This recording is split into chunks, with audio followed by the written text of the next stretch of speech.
This is The Conservative Edge. I'm Dr. Joe Corey, your host. This show will give you an edge on the truth. It is about substance on each and every issue.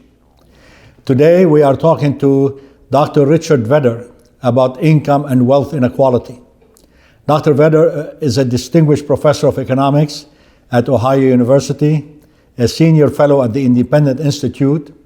He's the author of a forthcoming Independent Institute book, Restoring the Promise, American Higher Education. Author of many books and articles and writings in the Wall Street Journal and other newspapers. We are very happy and honored to have you, Dr. Vedder, and I hope you are ready for this intense interview on income and wealth inequality. I'm delighted to be here. Thank you. As you know, President Obama drove us crazy with his often referred to income inequality and wealth inequality. He thought that we cannot be a vibrant democracy and a vibrant economy if the income distribution is so skewed. Well, clearly, income distribution is skewed, but the question is, does income equality have anything to do with developing growth policies for our GDP, or for setting our tax rates, or for setting payment to the poor or the needy? What do you think about that? Yeah, well, I think we're obsessed with income and wealth inequality. I would make the point, and it's not a very popular point, I know, that inequality actually serves a social good. That if everyone had the same income or the same wealth, everyone would be very poor. Because the way people succeed in life is they have to be given incentives. And incentives come from working hard, inventing, coming up with new ideas. And these cause inequalities. They naturally evolve. If we had a society where everyone began with the same income, 10 or 20 years, some people would be richer than others. It's just the nature of things. And it's good. It's part of the evolution of society. We are, in a perfect world, I think we would probably have finance a government, a modest-sized government, I might add, through maybe a flat rate tax of some sort on income consumption, maybe excluding the very lowest income people from taxation. We would not engage in all of these very complicated policies designed to sort of help one group of people over another. I do think excessive attempts to raise marginal tax rates, such as was suggested by one politician recently, to 70% is madness, is crazy. Arthur Laffer was absolutely right in principle when he said that if you tax people too much at the margin, you're actually going to take in less money than you would with lower rates. By the way, if I may, I actually advised a very interesting politician on this, a very important politician, Vladimir Putin. In 2000, Vladimir Putin became the president of Russia for the first time, and he invited me to come and talk to him, along with 2 or 3 other important people, Jim Courtney at Florida State and Harvard at the University of Chicago.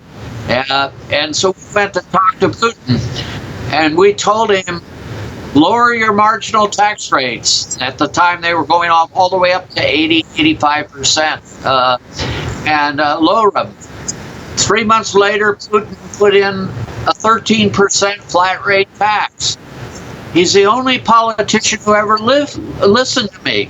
I don't like the guy. He's not my favorite politician today, but he put in a perfectly sensible tax policy. And what happened in Russia? Tax revenues went up, economic growth expanded, everything good happened. Everything could possibly happen. The underground economy shrank. People started paying their taxes whether they're trying to cheat on them. It was a good a good outcome for Russia.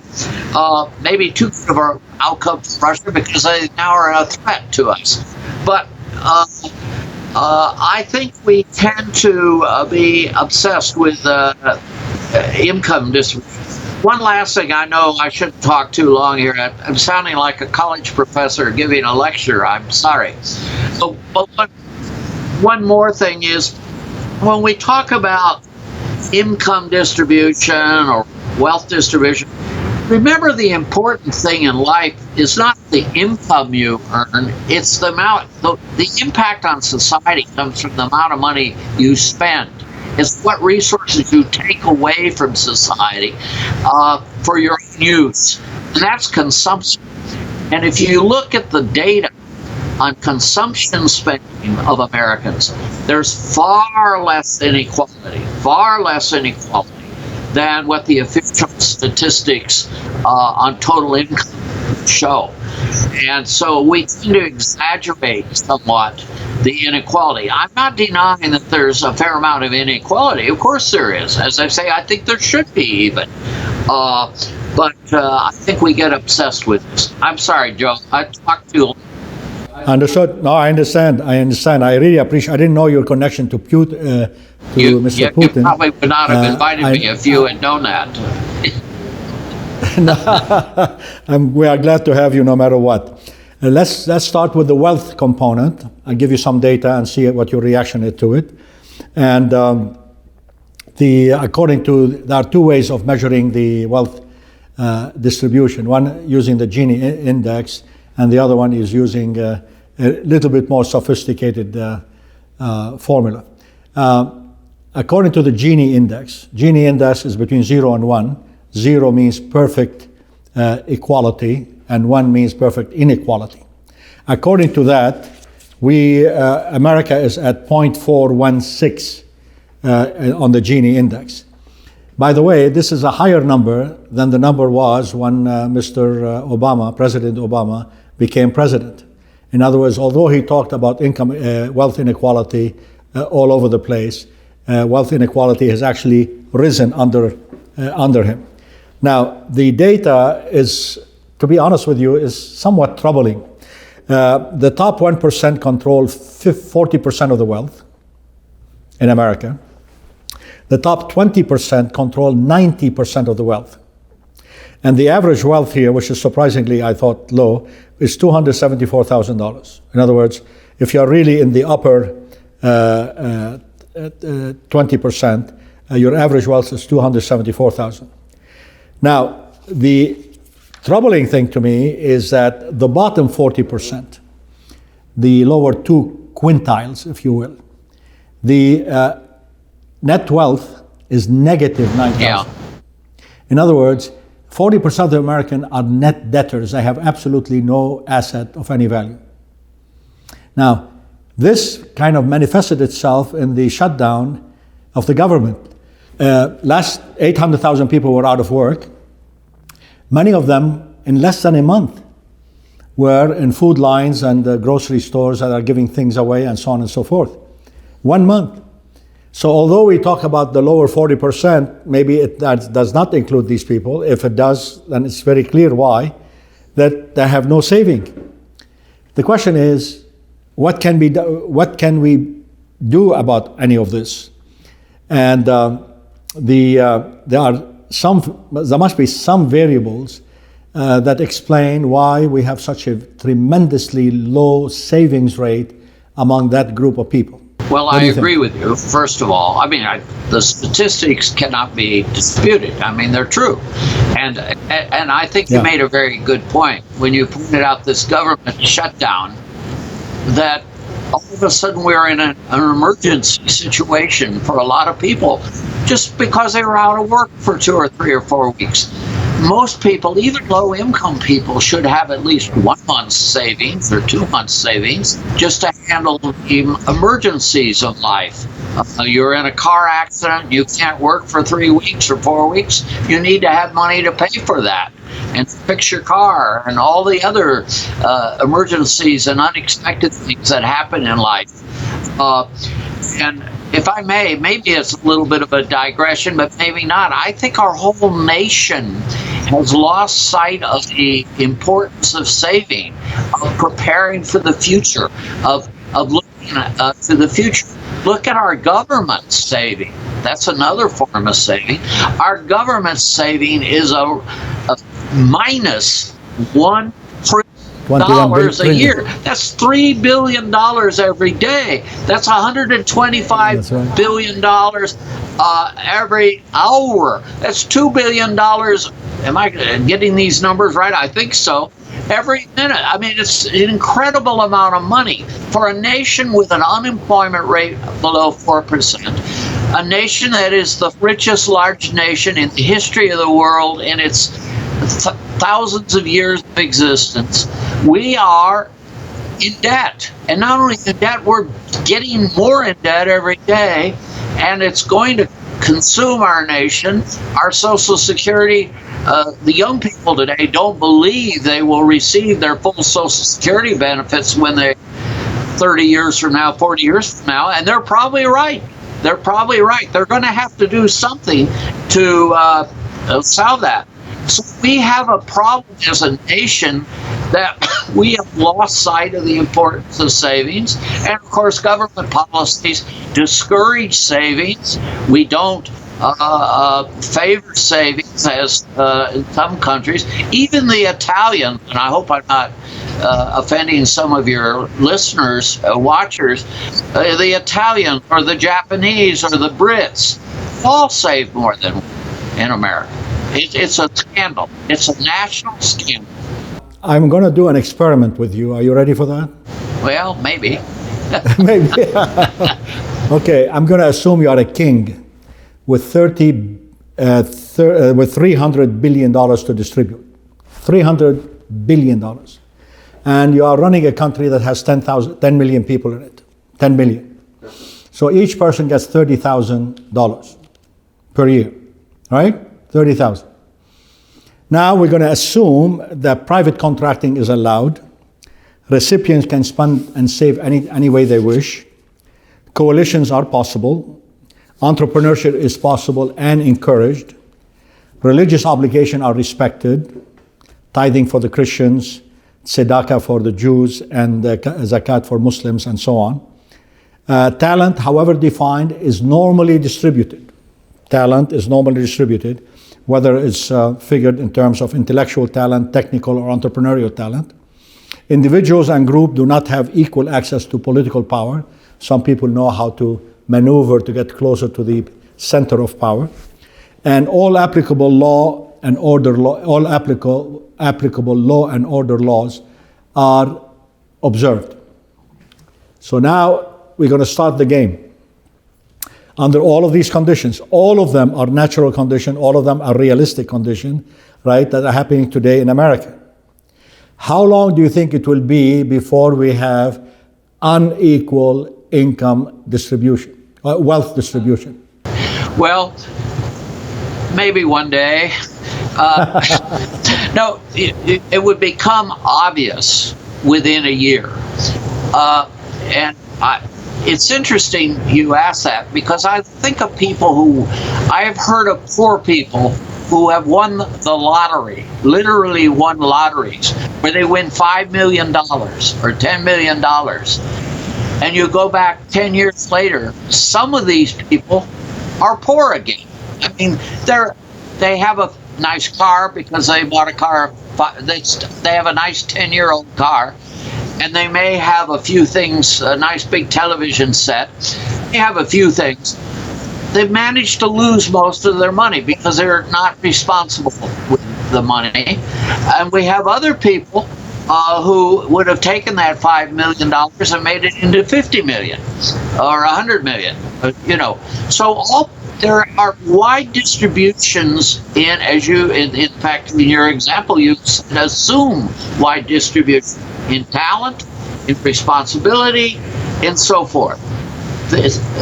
Inequality is a natural state of nature.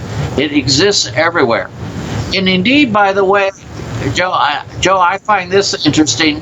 I'm old enough that I actually spent some time in the old Soviet Union back in the Brezhnev days, in the height of the Cold War. I went to Moscow and Leningrad on an academic purpose, a professional meeting, and I was amazed not at the equality, but the inequality.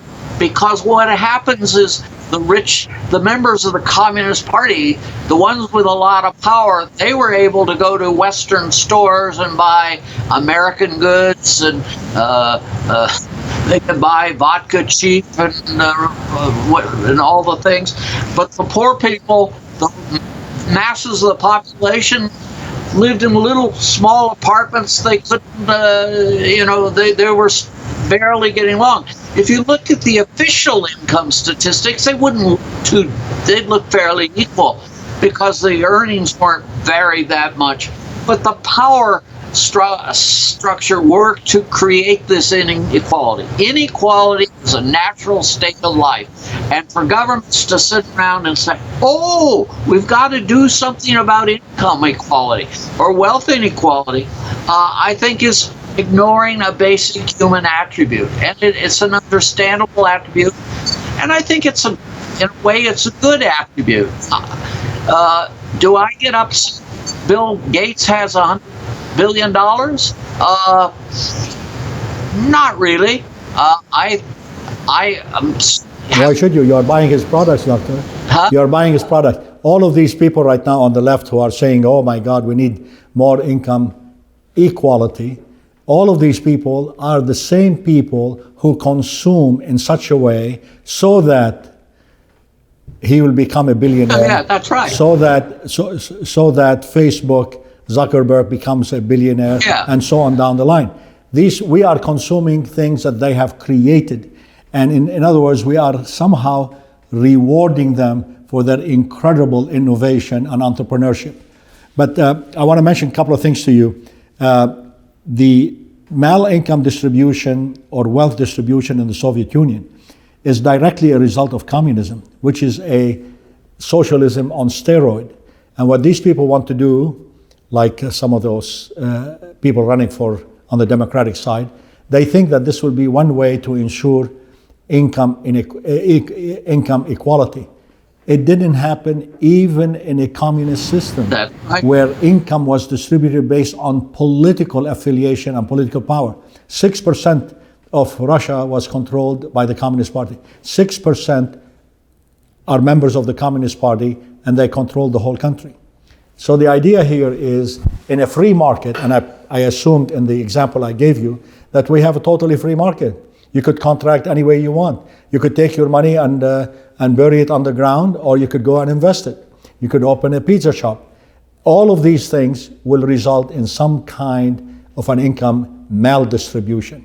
And people should understand that. It's not that we structured it in our country so that the poor will stay poor and the rich will stay rich. When I came to this country, I certainly was not rich, far from it. In fact, I was barely able to pay the college tuition. But what made me who I am today is my commitment to education. And through education, I became who I am. And therefore, many of these people who received the $30,000, some of them could go and gamble it in Las Vegas and lose it in one day. Others will say, you know what, I'm going to put it toward college education. And there is no question that college education pays off. I'm going to give you some of the numbers. Definitely college matters in your income. Technical skills matter in your income. Age matters. Where you live matters. Keeping your skills matters. And the type of industry you're working with for matters. Now, it also matters throughout life. To give you an indication, if you are in the 60th percentile of wage earner, right, going up, sorry, that 60%, the average growth in their income was 9%. In the 80th percentile, the average growth in their income was 22%. And in the 90th percentile, the average growth was 36%. So clearly, once you set yourself on a certain path, you could make more money than if you don't have, say, a college degree. Talking about college degrees, I know you've written many books about that. The highest paid people are not sociology majors, are not English majors, with all due respect to both of them, right? They are petroleum engineers. Petroleum engineers' starting salary is $95,000. This is the average starting salary. And that's just the way it is. And then you go down, and then other engineering, and then you go to business majors and finance majors, right? So the idea here is what you study matters. Now, there are a lot of working people in this country making good income. Okay, one would have assumed that those people who were laid off with the shutdown, 800,000 people, they were making decent salaries. But the average working man in this country is making $45,000 a year. $45,000 a year. Many of them have families. We're talking about family income of about four people. But the interesting thing here is the following. Between 1978 and 2014, Doctor, the income of CEOs has risen by 1,000% during that period, right? 78 to 2014. The average income of a working person grew by 11%. 11%. Just to show you the huge gap here, given managerial talent, given college education, and given entrepreneurship. Which means that in 2014, the average CEO was earning 303 times what the average worker was earning. 303 times. What it was in 1965 will astound you, 20 to 1. Now it's 303 to 1. So if you want to be manager, if you want to really go up the income ladder, go to college. Learn some skills. Learn how to talk to people. Management skill is literally mostly about motivating people, and leadership is about motivating people to do things that they cannot do on their own. So we want to pull this up. Now, what is being suggested? What's being suggested right now is astonishing. For example, 70% taxes. Outrageous. No work requirements to receive any government benefit. Outrageous. Right? Taxes on the rich right now are already too high. Let me just share some of them with you here, Doctor, and then I'll let you comment. Top 20% of income earners pay 87% of the taxes. 50% of Americans don't pay a single dollar in income tax. What do you suggest? Go the Russian way, 30% flat tax? Well, your point is very well taken. And this shows you the difference between the democratic approach and the more conservative approach or free market approach. The Democrats will look at that CEO making 303 times as much as the average worker and say, that's wrong. We need to take money away from the CEO. We need to punish the CEO. The CEO's at fault. It is his fault that this has happened, and we need to punish him or her. Other approach, the approach that I believe in, is this man is making 300 times more because he has made some phenomenal contributions to society that are being very richly rewarded. And the likelihood, by the way, is that that person will, when he dies or even before, give a lot of that money away to society. Look at Bill Gates. We mentioned Bill Gates. Look at Warren Buffett. Look at Zuckerberg. He has talked about giving much of his money away. He hasn't done it yet. Whether he will or not, I don't know. Bezos' money is going to be taken by his wife. They're getting divorced. We do see that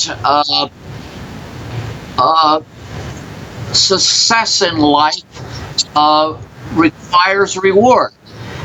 And those rewards have grown bigger over time. The gap between the ordinary worker and the successful worker has grown. And is that a bad thing or a good thing? How are the poor people, how's the average American living today compared with how he or she was living 50 years ago? They have a bigger house, they have air conditioning. They didn't used to have air conditioning. They have 2 cars. They used to have 1 car. They have these cellular telephones to do everything. Life has become better because of innovation, because of entrepreneurship, and I think we should relax, enjoy it, and be happy for it.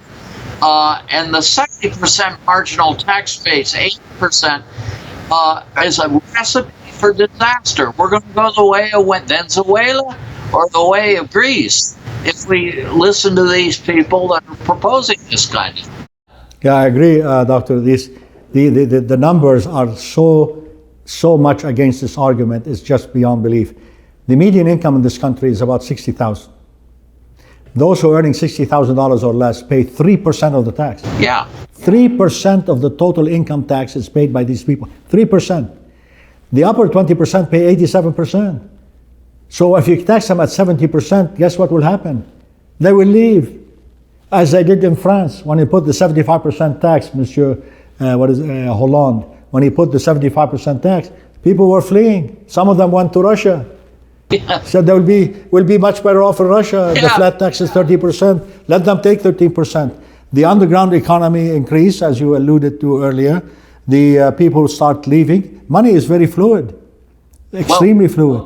If you can't invest it here, you invest it somewhere else. Well, an interesting set of statistics relates to just our own country.